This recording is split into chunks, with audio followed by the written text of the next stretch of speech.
Жашоодо эң коркунучтуу нерсе эмне? Кыямат күнү өздөгө балыбыз. Бардыгы бул күндөн коркот. Себеби амал таразасы, эсеп таразасы бүт ошол жерде, акыйкат, чындык бардык жерде ошол жерде, ошол күндөн, ошол түндөн бардыгыбыз коркобуз. Бирок ошол күндүн дагы жакшылыгы бар. Ошол күндүн дагы удуучулары бар. Аллах табараку ва таала жакшы көрүп, сүйүп, өз рахмат көлөкөсүн ала турган күн канчалык деңгээлде күйгүзөт, канчалык азап тозоктор көрүнүп турган абалда Аллах табараку ва таала өз рахматын ала турган 7 адам бар экен. 7 адамды сүйөт экен Аллах таала. Биринчиси имам. Имам дегенди туура түшүнүш керек. 5 убак алдыга чыгып намаз окуган адам эмес. Президент болсун, өкмөт башчы болсун, айыл башчы болсун, класс жетекчи, мектепте мугалим болсун, директору болсун, бардык учурда адилеттүү жетекчи. Адилеттүү жетекчи. Аллах сүйүп, рахмат көлөкөсүн ала турган биринчи адам жетекчи экен. Сиз бир үй бүлөнүн башчысы болуп эсептелесиз да, атасыз, демек жетекчисиз. Балдарыңызга адилеттүү болушуңуз керек. Балам, келсең конфет берем деп туруп чакырып алгандан кийин конфетти бербесеңиз, айтылган нерсени бербесеңиз, сиз калпычысыз. Калпычы, жалганчы болуп эсептелесиз. Балдарыңызга тең уктуулук, туура тарбияны беришиңиз керек. Эгерде курсагын токтоп, кийимин бүтүн кылып, бирок тарбияны бербесеңиз, сиз эң чоң адилетсиздикти кылып койдуңуз. Коомго, биздин коомго бале керек эмес, чыныгы адилеттүү тарбия алган балдар керек. Жигиттер, эр азаматтар керек. Ошондой экен, урматтуу мусулман бир туугандарым, жетекчи. Сиз кайсы жерде болбосун жетекчисиз. Кандай учурда болбосун. Же келечекте болосуз, же азыр ушул жетекчиликти кармап турасыз. 2-3 адам колуңузга берилген. Мындай кыл десем, андай кылып коесуз. Мындай кыл десем, андай кылып коесуз. Ошондой орунга келип калган учурда дагы өтө акыретке иштеп алыш керек. Иштеп ала турган учур бейишке же тескерисинче тозокко. Соопту дагы сатып алабыз, тозокту дагы, азабын дагы сатып алабыз. Себеби аракты дагы акчага берет да. Ошол мисалды айтып атам. Биринчиси адилеттүү жетекчи экен, урматтуу мусулман бир тууган. Экинчиси,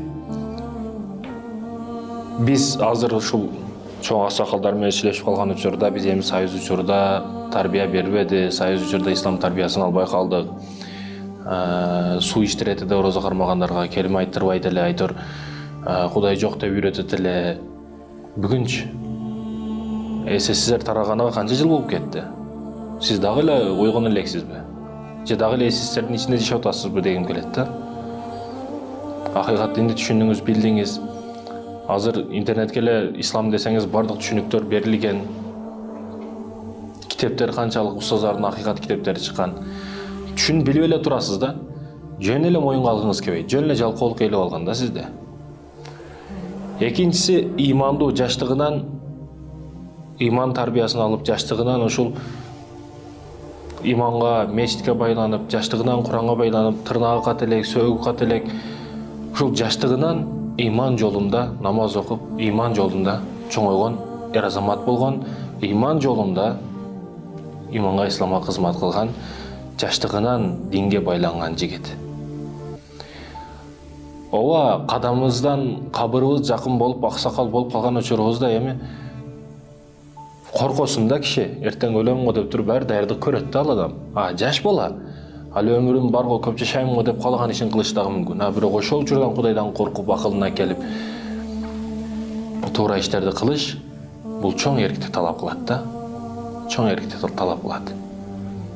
Мен жаш баламын го деп намаз окубай койсо болот. Мен жаш баламын деп бардык нерсени кылса боло берет деген эмес бул.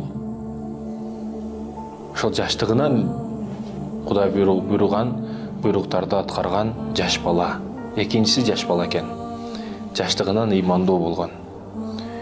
Ооба, урматтуу мекендешим, жаш балдар канчалык ширин, канчалык мындай өзгөчө. Ар бир адам үмүт кылат балам болсун деп. Ар бир адам ошо баласы үчүн жашап калат. Ошондуктан балабызга туура тарбияны берели. Жаштыгынан ошол иман жолуна байлансын. Ал эми үчүнчүсү, урматтуу мекендешим, жүрөгү мечитке байланган. Бүгүн мечит көбөйүп кетти, мечит көп эле садик салса болбойбу, мектеп салса болбойбу, башка.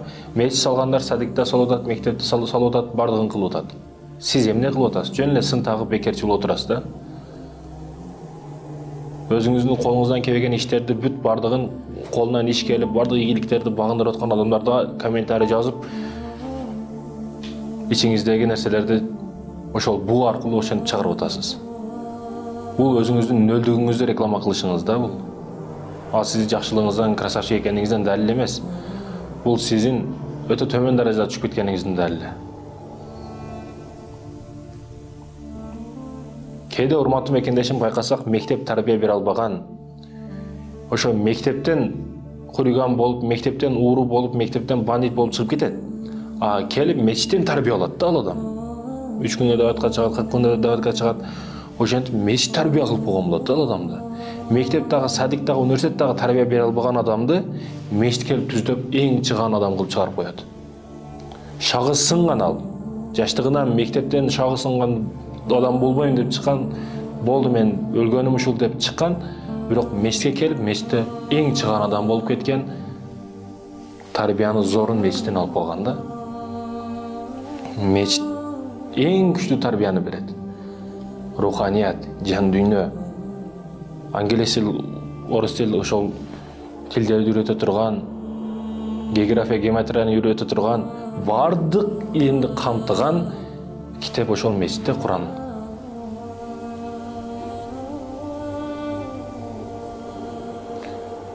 Биз биологиядан ошол жаратылышты, географиядан жаратылган нерселердин кайсыл жерде экендигин, орус тилди ушул мектептен, англис тилди ушул мектептен үйрөнүшүбүз мүмкүн, бирок адам атадан баштап тарых, биз жашап жаткан учурдагы тарых, жашап өткөндөн кийин эмне болот, бардыгын үйрөтө турган бул Куран да. Жада калса мугалимди барып урматта сыйла дей турган дагы ушул мечит болуп эсептелет, урматтуу мекендешим. Мечитти асылбаш керек. Айтсаңыз болот. Мечит көбөйүп кетти дебешиңиз керек. Казино көбөйүп кетти, союккана көбөйүп кетти. Баягындагы игровой клуб ойной турган нерселер көбөйүп кетти. Футболный поле көбөйүп кетти. Айта турган нерсе өтө көп да. Мечит ал антип сиз арзана турган жер эмес ал. Кудайдын динине ойношпош керек. Жүрөгү мечитке байланган адам, урматтуу мекендешим. Казиного эмес, футболго эмес, бассейнге эмес, кетик жигиттер ашка, кетик жигиттер чайханага, кетик жигиттер айкай салабыз, кетик жигиттер бияқай салабыз эмес. Кетик жигиттер мечитке барып бир зикир кылабыз, намаз окуйбуз дей турган досторуңуз барбы? Кетик жигиттер айыт болуп калды, кетик жигиттер жума болуп калды деп чогулта турган досторуңуз барбы? Урматтуу мекендешим, бүгүн биз инвесторлорду издейбиз, сырттан бизнесмен инвесторлор керек деп издейбиз. Андай эмес. Сиз ушул досторуңуз эле башын бириктирсеңиз, канча инвестор чыгат да досторуңуз эле. Сиз бизнесиңизге жөн эле инвестор болуп калат. Анын үчүн өзүңүз да уверенный, ишеничтүү адам болушуңуз керек да. Бардыгын чекеден алдып койгон болсоңуз, кантип сизге ишенет ал? Довериясына кирип, ишеничине киргенден кийин сизге бир нерсени ишенип берет. Достор, туугандар бириккен учурда, туугандардын башын бириктирген, досторунун башын бириктирген адам билесизби канча инвесторго ээ болосуз? Алар кээде банкрот болгонуңузда кечип берет ошол берген акчасын дагы. Бул жакта инвесторлор нотариус ортого коюп, бир нерсеңди ортого коюп, договордун негизинде акча берет. Булар жөн эле берет. Ошондуктан бул жердеги эң чоң инвесторлорду адамдар билбей жатат. Ошондой экен, урматтуу мекендешим, чөйрөдөгү адамдарга дагы маани бериш керек. Деп мечит көбөйүп кетти дебей, казино көбөйүп кетти, союккана көбөйүп кетти, көчөдө жөн жүргөндөр көбөйүп кетти деш керек. Десеңиз бул адилеттүүлүк болот. Бул үчүнчүсү экен, урматтуу мекендешим. Төртүнчүсү аял киши, бийлиги бар, сулуулугу өтө красавица да. Бийлиги дагы бар, байлыгы дагы бар, анын колунда иштейсиз. Ошол адам кел мен менен жырга эс ал десе, төшөккө чакырса, ошол учурда мен Аллахтан коркомун. Сенин бийлигиңден да коркпоймун, акчаңдан да коркпойм, алсаң жумушумду аласың, башымды албайсың. Мени мындай нерсеге эч качан жакындабаймын деп кача билген эркекти. Бул урматтуу мусулман бир тууганым, Аллах Таала рахмат көлөкөсүн алат экен. Бул эркекти. Өзгөчө белгилеп айтканда Аллах Таала бул жерде аял кишиге карата жана эркек кишиге карата. Бул төртүнчүсү аял киши төшөккө чакырса деп жатат. Бир адам күн сайын таква жолун күн сайын өтүп мешитке барат, мешиттен келет, намаз окуйт, ибадаты жайда, Кураны жайда, бардык орунда.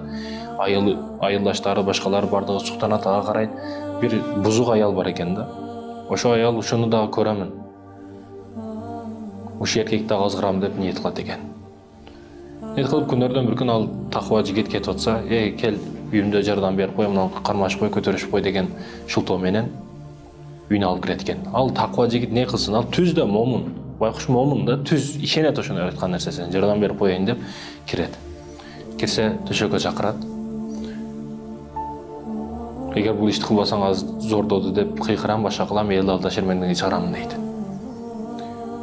Аллахым жардам берген деген учурда Аллах Табарак ва Таалладан сурайт жардамды. Бул ой келет да ушундай.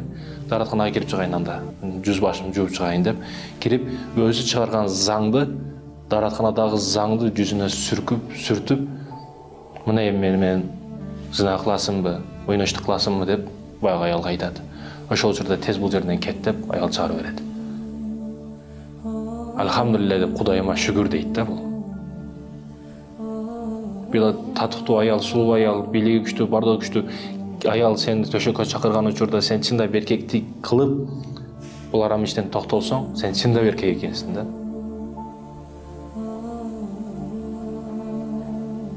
Чындыгында ийгиликке жетпейт, бир жакшы жашоого жетпейт. Курук нафсин тие албаган эркек. Курук нафсиңди ойлоп жүрө берсең, кор болосуң, жөн эле кор болосуң. Бир жакшылыкка жетпейсиң. Өзгөчө белгилеп айткан аял төшөккө чакырса деп. Андан кийинкиси бешинчиси эркек төшөккө чакырса. Эркек киши жумушка чакырат. Иштемиш болуп, айлыгын көтөрөм, башка кылам деп аял кишини төшөккө чакырган учурда, зына кылышка чакырган учурда аял киши Кудайдан коркомун десе.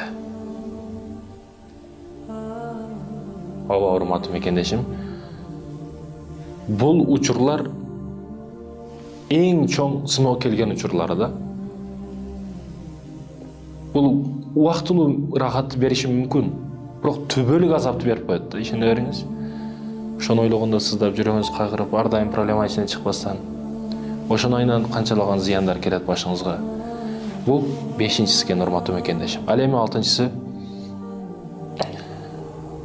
жетимдин башын сылаган, жетимдин көз жашын арчыган.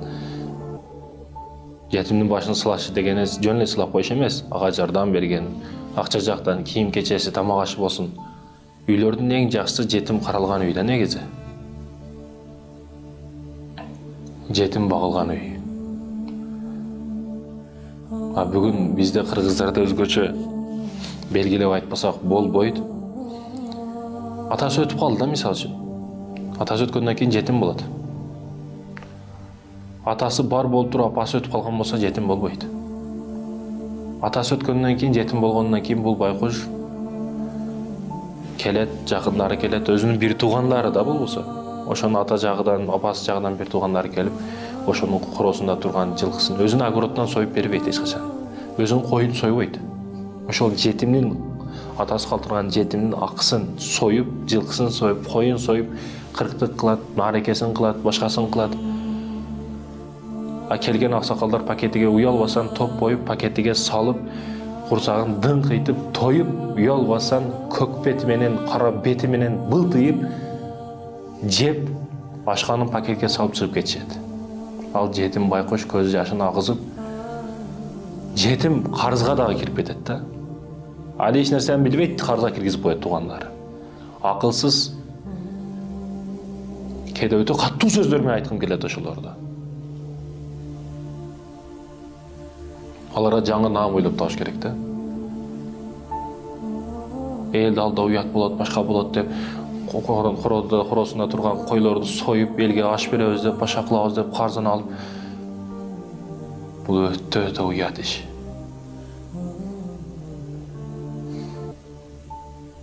Ысырапкорчулук. Урматтуу мекендешим, ойлоно турган маселе. Жетимдин акысынан коркуш керек. жетимдин акысын жеш тозоктун отун жеш менен барабар да. Жетим жерде ыйласа Аллахтын,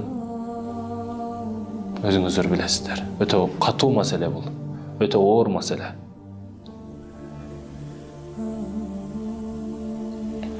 Жетимдин башын сыйлаган.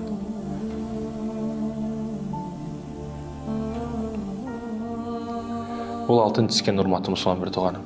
Өзүңүздүн иштериңиз жакшы болуш үчүн, жүрүш үчүн билесиз, өтө кыйналган бир жетим бала бар. Жетим кичинекей кыз бар.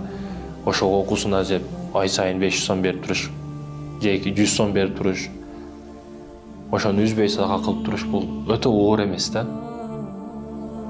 Бирок өтө бактылуу кыла турган амалдардын бири да. Өтө кайгырып сыгылган учурда чуркап келип намаз окуп, андан кийин кичине 500-600 сом акча алып чыгып, ошол муктаж адамды таап акчалай же продукт кылып жардам беришиңиз бул кадимгидей сизди эс алууга алып келет. Ишенбесеңиз кылып көрүңүз ушул амалды.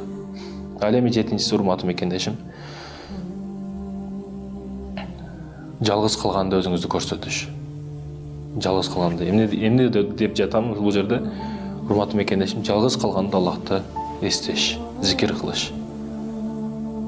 Жалгыз калганда жаман сайттарга кириш эмес, жаман кинолорду көрүш эмес, жаман гыйбат кылыш эмес, жок экен деп каалаган ишти кылыш эмес. Жалгыз калганда дагы Аллахты эстеш. Сиздин кимдигиңиз телефон менен размарас калганда билинет да. Сиздин кимдигиңиз бир кыз менен бир бөлмөдө калганыңызда билинет. Сиздин кимдигиңиз уруп калышка шанс болот да. Урдап калышка шанс болот, мүмкүнчүлүк туулат акчаны. Ал бардык эле адамдарда башка келет. Акчаны уруп калыш мүмкүнчүлүк шансты берет да, ошол сыноо болуп келет бардык эле адамдын башында. Ошол учурда уруп каласызбы, не? Же Кудайдан коркосузбу, Аллах мени көрүп турат го деп. Ушул учурда жетинчиси жалгыз калганда Аллахты эстеш. Камералардан коркобуз, камералары кандай, не уят болуп коебузбу? Не болуп калабыз? Бирок Аллах ар дайым көрүп турат, билип турат. Жүрөктүн түпкүрүн билип турат. Ушул нерсени ойлоп урматтуу мекендешим. Бул окуялар эмес. Бул Аллах сүйгөн жет адам. Ондан кыссадан, бул сөздөрдөн эч качандай сабак алыңыздар деп мындай маани чыгарбайбыз, кыссадан кысса чыгарбайбыз, бирок себеби бул жерде ар бири сабак болгондугу үчүн. Өзү сабак бул жерде. Ошондой экен, ушул нерселерге амал кылайлы. Ушул адамдардын ичинде Аллах Табарак ва Таала бизди да кылсын. Амал кылайлы ушул нерселерге.